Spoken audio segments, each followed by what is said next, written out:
Hello my dear beer lovers. और क्या हाल चाल है? सब बढ़िया। चलिए तो फिर स्टार्ट करते हैं बिना किसी बकवास के। स्टार्टिंग होती है सिचोल ये उनके पास आता है, उससे कहते हैं मिस्टर नावे को आपका बनाया हुआ कोट बहुत ज़्यादा पसंद आया, आप उनके लिए एक बना दें। लेकिन ये उन बना करके चला जाता है। तो फिर सिचोल ऑब से पूछता है कि इन्होंने मना क्यों करा। तो फिर ऑब उसे एक डायरी देते हुए बताता है कि मेरा भाई सिर्फ उनके लिए कोट बनाता है जो कुछ गलत नहीं करते, जो ये डिज़र्व करते हूँ। उसने इतने सारे लोगों के लिए बनाया है लेकिन नावी के लिए नहीं बनाया, तो इसका मतलब है कि नावी ने कुछ ना कुछ गलत ज़रूर किया होगा। तो फिर सिचोल ये सोचता है कि अब मैं क्या करूँ। तो फिर वो एक दूसरे टेलर को AOA टेलर का शॉप का टेलर बना के ले जाता है, उसे इंट्रोड्यूस करा देता है कि मैं टेलर को ले आया। तो फिर नावी कहता है तुम तो अपने फ्रेंड के शॉप से लिया था। तो फिर सिचोल कहता है नहीं, मैंने कहा था कि मैंने अपने फादर के फ्रेंड की शॉप से लिया था। लेकिन जो भाई टेलर आया था ये कुछ ज़्यादा ही इंटेलिजेंट निकलता है, ये अपने आप ही अपनी शॉप का नाम बता देता है। तो फिर सिचोल कहता है कि अरे आपकी दुकान पे तो बहुत ज़्यादा लोग आते होंगे, तो आप चले जाएं। फिर सिचोल की क्लास लगती है। नावी कहता है पहले दिन ही तुम आए और पहले दिन ही मुझसे झूठ बोलने लगे। तो फिर सिचोल कहता है कि आई एम सॉरी, और एयुन ने मना कर दिया आपके लिए कोट बनाने के लिए। उसका कहना है कि आपने कुछ गलत किया है, इस वजह से वो आपके लिए कोट नहीं बनाएगा। तो फिर हमारा जो नावी है वो कहता है कि तुम्हें उससे कोट लाना है कैसे भी।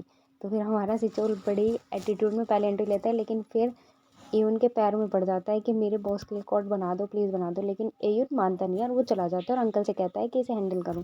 तो फिर अंकल और ओब मिलके उसे उठा के बाहर पटक देते हैं। और फिर ओब आके एयुन से पूछता है कि मैंने आज के लिए तो उसे बाहर छोड़ दिया, लेकिन वो कल फिर आएगा, तुम उसके लिए कोट बना क्यों नहीं देते। तो फिर हमारा एयुन ओब को बताता है कि नावी के जो फादर थे वो मेरे डैड के कस्टमर थे और उन्होंने मेरे पापा का वो सिग्नेचर कोड कॉपी करके अपने बहन केक का ऑर्गेनाइजेशन किया था। उसके बाद मेरे पापा की तबीयत ख़राब हो गई और उससे पहले वो मुझे कुछ बता पाते ज़्यादा, तो उस शॉप पे हमारी पे एक लॉयर आ गया था। उसके बाद मुझे पता ही नहीं चला कि आगे हुआ क्या था। तो फिर ओब कहता है कि हो सकता है कि बेटा बाप से अलग हो, लेकिन एयुन कहता है हो सकता है कि उसे उसके पापा ने वही करने के लिए हमारे साथ भेजा जो उसके पापा ने मेरे डैड के साथ किया था, इसलिए मैं किसी पे यकीन नहीं करता।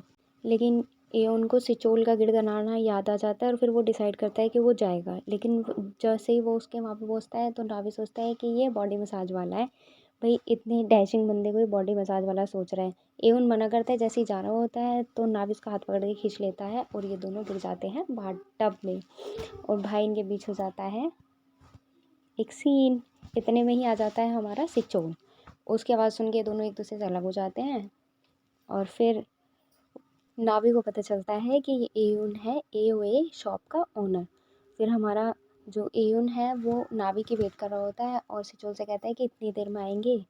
फिर नावी आ जाते हैं और फिर हमारा एयुन उसे ऑफिशियली अपना इंट्रोडक्शन देता है कि मैं एयुन हूँ, AOA शॉप का ओनर, और मैं आपका मेजरमेंट लेना है तो आप ये फैब्रिक देख लीजिए डिज़ाइन के लिए। लेकिन हमारा जो नावी है भाई ये तो एटीट्यूड से भरा हुआ है, ये कपड़ा देखता है और इसे एक भी पसंद नहीं आता और ये कहता है तुम ऑनर हो, तुमने मुझे ऐसे कपड़े दिखा के मेरा टाइम वेस्ट कर दिया।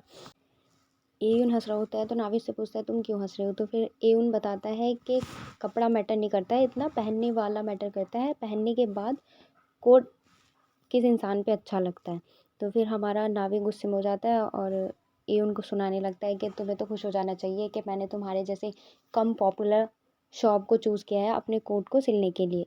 इस बात से हमारा एयुन नाराज़ हो जाता है और वो कहता है कि अब मैं तुमसे अगले जन्म में ही मिलूंगा, क्योंकि इस जन्म में तो मैं तुम्हारा कोट सिलने वाला हूँ नहीं।